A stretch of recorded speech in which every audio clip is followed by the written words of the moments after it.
The fall, the rise, the resurrect, the demise are inevitable as we keep sailing through. Get up, get going, and never, ever give up on you.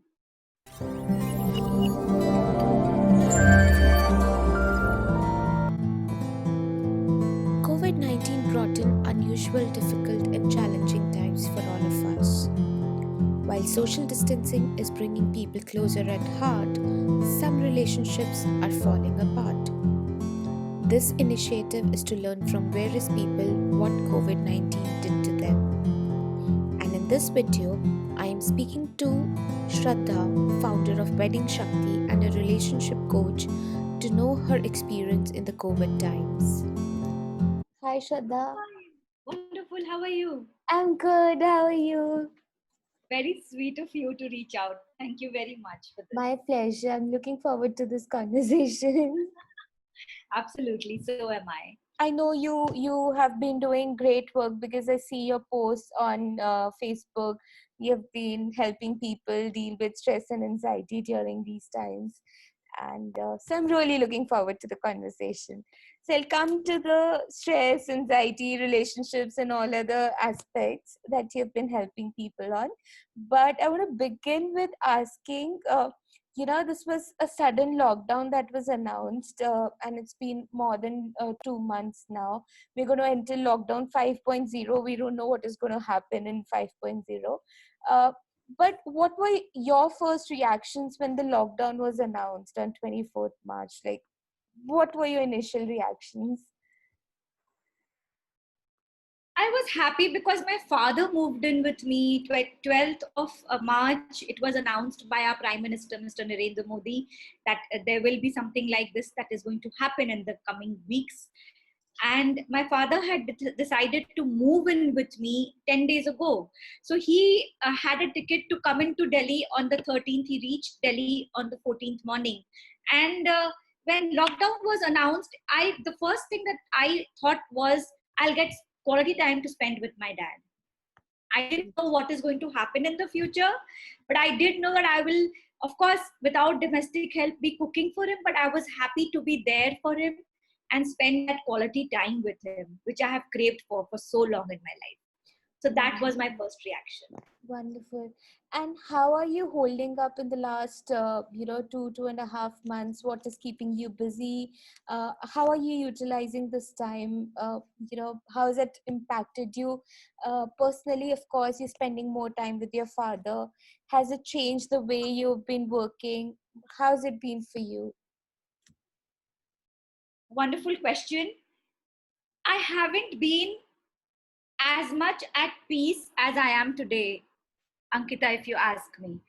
And it's only because my work that I do, I love what I do. I just love it. And you won't believe this lockdown. I'm very fond of watching movies. I even recommend lots of movies to my clients, like Revenant, like, those old movies, The Scent of a Woman, that I had never got a chance to see long back. So I get to see these movies, The Impossible on the Tsunami, these kind of movies, and then I recommend them to my clients as assignments. But during this lockdown, I haven't had the time to even see a single movie or a single Netflix series or anything like that, except for the day Disney was launched, when I signed up and I saw Lion King. So that was one thing that I did. But yes, what I have actually went on and occupied myself with is to give back, to reach out to the corporates and tell them that you're there. So I'm very happy to share with you that just yesterday, I completed a training with a giant corporate of India for 3,000 plus people, Ankita. Oh, wow. Wonderful. So now is the time to show people genuinely that you care. So I have actually gone ahead and taken that extra step, gone that extra mile to reach out to people and tell them that I love them. That's what I have done, and that's what keeps me busy. Really great. So now coming to the relationships part, you are the founder of Wedding Shakti, right? And so up till now, the couples used to spend time together, and that was majorly ruled by, get-togethers with family, with friends, or maybe, we would go out for movies, we would go out for shopping, parties, and that was at least in the bigger cities, that that was the trend, and that's how people preferred to spend time together. uh, this lockdown was an opportunity for two people to be in a confined space with just each other. And I don't think that couples had spent such time together before, wherein there was no influence from the outer world. And one was with their own selves and with the other self, right? And the other partner.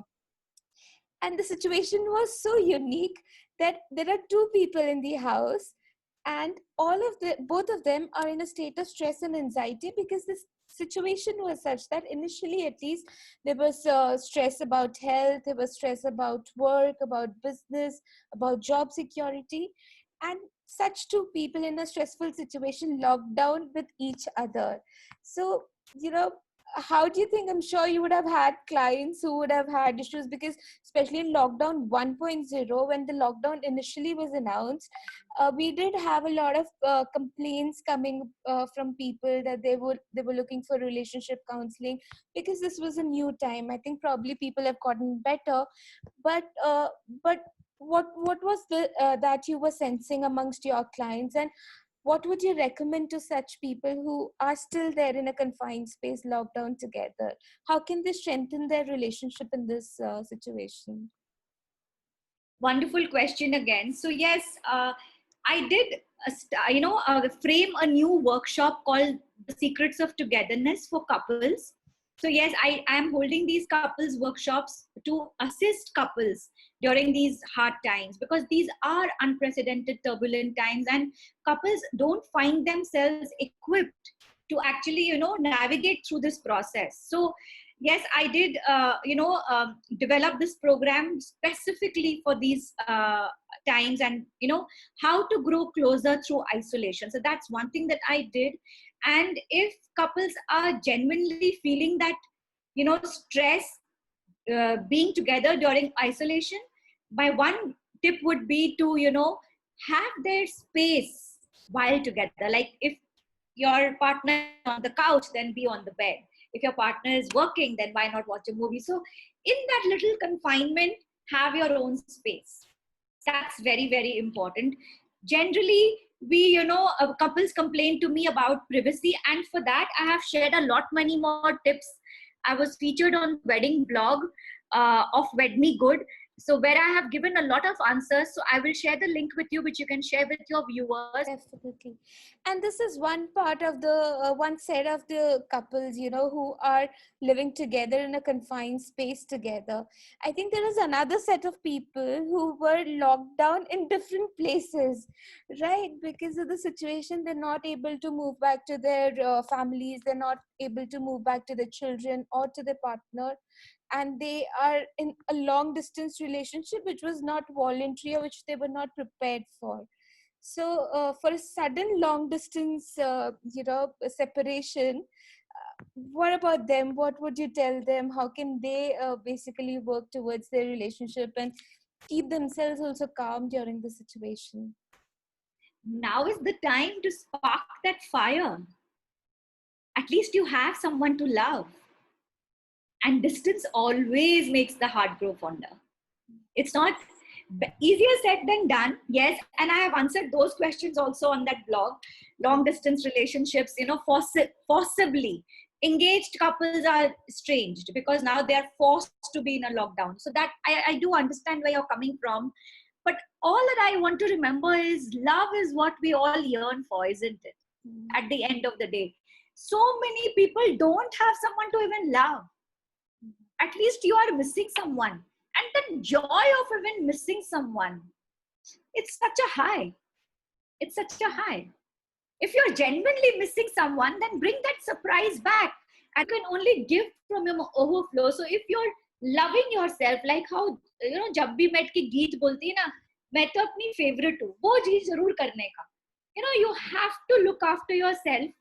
Keep your enthusiasm alive, because this one life is all that you have. आज बोलते हैं lockdown है, tomorrow they'll say locusts are there, day after they'll say something else is there, third fourth thing they'll say. Life तो ऐसे ही चली गई. 2020 everyone was so excited, a new decade, this that. What happened? Half the year is over. Either you spent it cribbing or you spent it making a life for yourself. And I still feel grateful that you have someone to miss, because there are so many people who are out there on the streets and no one has even reached out to them with food. And here you are cribbing. So it's really, a very, very crucial time for us to take a pause and think, what are you really feeling in this moment? So like you said, this is a perfect time to take a pause and think. Has this situation given you an opportunity to actually reflect on your life, to reprioritize your things in life, or anything you have rediscovered, like a hobby or any passion you had earlier, you've sort of brought it back? Has there? I definitely have sharpened my focus. Okay. I definitely have executed more, and I definitely have shortened my span of distraction. Okay. So how did you do it? Yeah. How did you do it? Yes, exactly. Thank you very much for that question again, because when I started my journey, Ankita, on the 20th of May 2015, I read this book called The Power of the Subconscious Mind by Dr. Joseph Murphy. In it, I read a quote that said, "Whenever my attention wanders away from that which is good and constructive, I will immediately bring it back to the contemplation of that which is lovely and of good report." So now, whenever I'm distracted with something that is not in my control, COVID-19 is not in my control. My mind is in my control. The world is in lockdown, but my thought process isn't. Great. So if I were to ask you to summarize that, what did COVID-19 do to you personally and professionally? How would you put it in maybe a quote, a shairi, or maybe one or two simple sentences? How would you just summarize the entire situation, what COVID-19 did to you? It's from my own book that I have written, which is a best-selling book on Amazon, Witness the Breakthrough by Believing in Yourself. It's forwarded by Les Brown, the greatest motivational speaker on the planet. I will read a quote from this book. Sure. The fall, the rise, the resurrect, the demise are inevitable as we keep sailing through. Get up, get going, and never, ever give up on you. Wonderful. Beautiful. Yeah. Great. That's what COVID did to me. That's what COVID did to me. It shook me up and it said, you're not going to, give up. You're going to keep going. That's what COVID did to me. Thank you so much for sharing your insights. Thank you very much for having